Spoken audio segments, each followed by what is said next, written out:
I'm a pediatric cardiology specialist and also an interventional pediatric cardiologist. The patient I'll discuss today had a stent for aortic coarctation, but the stent has narrowed over time.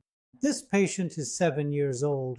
At age 5, he had a stent implanted at another center for coarctation, which is a narrowing in the main artery. However, as I've mentioned in our previous videos, narrowing has occurred in the stent in such patients. One of the most important points in pediatric cardiology is that children are growing beings. For example, a child given a 5 or 8 millimeter stent might need a 12 millimeter stent 3 years later.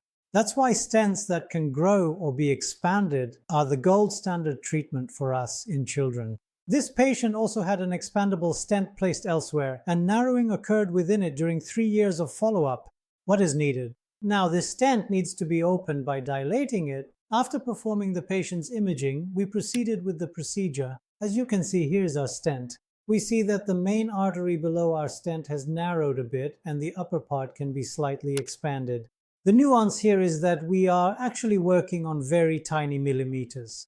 While this stent was about 9 millimeters when first placed, the balloons we use are about 12 to 13 millimeters. We apply the balloon to different segments within the stent, the lower part, the middle part, and the upper part. Then after the procedure is finished, we perform pressure checks from these areas. If the pressure gradient between the top and bottom has decreased to 5 or below, we consider the procedure successful. As you can see here, the stent has opened up significantly compared to its initial state. The subclavian part going towards the arm has been opened as much as possible, and the lower part is also open. After monitoring this patient for 1 day post-procedure, we're sending him home healthy and his clinical follow-ups continue. I wish you healthy days.